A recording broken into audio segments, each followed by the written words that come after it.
Britain has a housing crisis. You know this. You have watched rents climb year after year. You have seen house prices that would have seemed absurd a decade ago become the new normal. And if you are of a certain age, you have probably wondered whether there is any escape from the endless cycle of paying more for less. The common assumption is that your options are limited.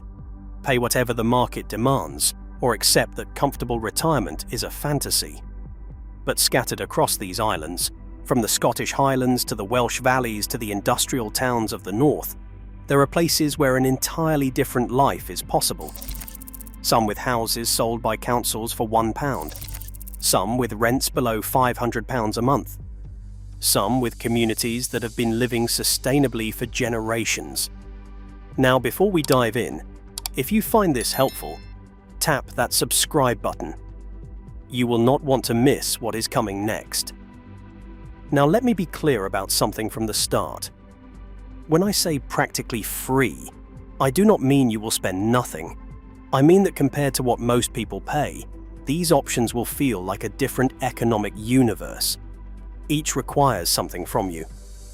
Money for renovation, tolerance for remote locations, willingness to join a community, or commitment to sustainable living.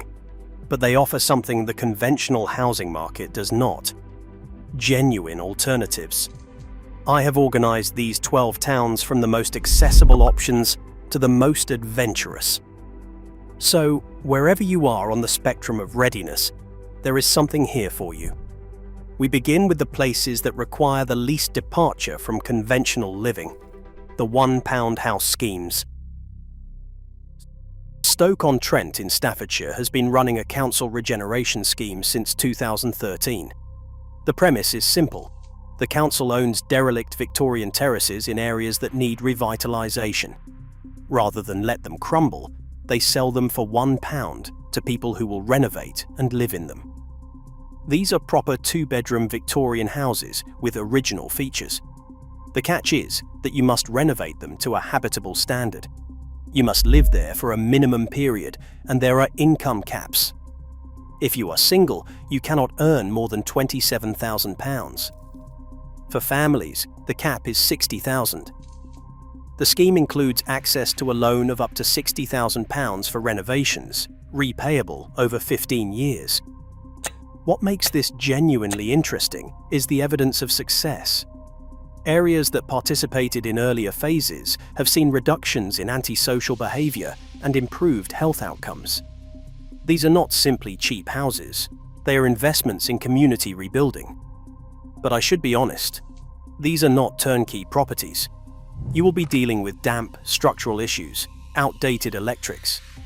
If you are not comfortable with a significant renovation project, this is not your path. Liverpool tells a similar story with its Homes for £1 scheme launched in 2013. The Webster Triangle and Anfield areas offered pre-1919 terraced housing that had been slated for demolition. Nearly 3,000 people expressed interest in the initial round. Requirements are stricter here. You must live or work in Liverpool. You must be a first-time buyer. You must invest up to £40,000 of your own funds. You must complete renovation within 1 year. Channel 4 followed several participants in a documentary series.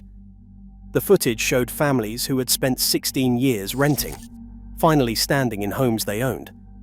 Granted, these were homes that needed complete rewiring, new roofs, and replastering, but homes nonetheless. The lesson from both schemes is the same. If you have renovation skills or are willing to learn, and if you can tolerate uncertainty during the process, there are paths to ownership that bypass the traditional market entirely. But perhaps renovation is not for you. Perhaps you want something already livable, just remarkably cheap. Let me show you where that exists. Dumfries and Galloway in southwest Scotland consistently records the lowest average private rents in the entire United Kingdom. According to Office for National Statistics data, private rents there averaged £549 a month in January 2026. That is less than many people pay for a single room in London. For those looking to buy, The average house price for mortgaged properties was £161,000 in December 2025. We are talking about proper houses in rolling countryside, artist communities, and quiet market towns. They are accessible to both Edinburgh and Carlisle by road and rail. The honest caveat is jobs. Employment opportunities are scarcer here than in cities. This works best for those with pension income or remote work capability. If your working days are behind you, or if you can work from a laptop, the numbers speak for themselves. Burnley in Lancashire offers something different. This is not remote countryside. This is a proper town with high street shops and regular trains to Manchester in under an hour. Tucked in the heart of East Lancashire, Burnley consistently ranks among the cheapest places to live in England. A one-bedroom apartment typically rents for about £450 a month. Local markets offer fresh produce at reasonable prices. Council tax falls in the lowest bands. And for those who love the outdoors, the Forest of Bowland area of outstanding natural beauty and the Yorkshire Dales National Park are both within a 30-mile radius. Hartlepool on the County Durham coast presents another option. This is a seaside town with a revitalised marina and long sandy beaches. The average home costs around £136,000. Rents are among the lowest in the country, averaging around £546 per month. For two-bedroom homes specifically, rents drop to around £491 per month. That makes it the cheapest place in the country to rent a two-bedroom property. Reliable transport links connect Hartlepool to Middlesbrough and the wider Teesside area. You get a proper seaside lifestyle at prices that most of the country has forgotten were ever possible. Hindburn, centred on the town of Accrington in Lancashire, still reflects its mill town roots, and that shows in the prices. Average house prices sit at £133,000. Rents typically are around £610 a month. Regular trains to Manchester put big city amenities within reach when you want them. Local councils are investing in former industrial buildings, creating co-working spaces and cultural venues. The town is changing, but slowly enough that prices remain accessible. These towns let you live cheaply within the conventional system. You rent or buy through normal channels, you pay utilities, you shop at local stores. The difference is simply that everything costs dramatically less than the national average. But what if you want to step outside the conventional system entirely? Let me introduce you to communities where people have been doing exactly that for decades. Tinker's Bubble is a small, off-grid woodland community in Somerset. It consists of 6 permanent adult residents plus long-term volunteers. They practice organic farming and forestry. Their pastures, orchards, and gardens are all certified organic.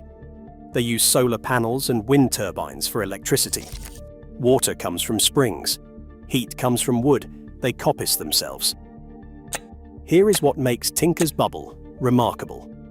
The cost of living there is around £120 per month. That covers your share of communal expenses. Unlike many co-living communities that require significant funds to buy in, Tinker's Bubble prioritizes getting to know potential residents over checking their bank balances. The pathway in is straightforward. You start as a volunteer. You demonstrate commitment to the lifestyle and the community. If it works for everyone, you may eventually become a permanent resident. I must be honest about what this involves. This is communal living. Privacy is limited. Physical labor is expected. You will be farming, tending animals, and processing timber. If your image of retirement involves a comfortable armchair and daytime television, this is not your place. But if you have dreamed of living simply, growing your own food, and being part of a tight-knit community, Tinker's Bubble has proven it possible for over 30 years. Further north, on a remote peninsula in the Scottish Highlands, lies Scoraig. This is not for the faint-hearted. Scoraig is accessible only by boat or a 5-mile walk. There are no roads, no mains electricity, and no shops. Around 80 people live there permanently. They chose this place precisely because it is different. The community became a pioneer of small-scale wind turbines and now generates its own power entirely from wind and solar. They even run their own school. One resident put it this way: "There are very few places in the UK where people live that are not on the road network or the electricity mains. Most people here have deliberately made their lives harder. Some came for the beautiful views. Some came for the historically low property costs. Some came for the community. The landscape is stunning. Lochs, mountains, and vast open skies. But the climate is harsh. Winters are long, wet, and cold. If you romanticize off-grid living without understanding what it actually demands, Scoraig will educate you quickly. For those who thrive on self-reliance and community interdependence, it offers something almost impossible to find elsewhere in Britain. In Pembrokeshire, Wales, Lammas Eco-Village demonstrates another model entirely. This is the first settlement in Britain approved under the One Planet Development Planning Policy. 9 small holdings house approximately 75 people. The village received initial funding from the United Kingdom Department of Energy and Climate Change to explore low-impact, affordable, and climate-friendly living. Residents aim to be self-reliant in energy, food, and resources. Water, trackways, and electricity are managed collectively. Individual plots focus on growing food, land-based businesses, biomass production, and processing organic waste. Enterprises include fruit and vegetable production, livestock, beekeeping, woodland crafts, and seed production. What Lammas proves is that this lifestyle can work within the planning system.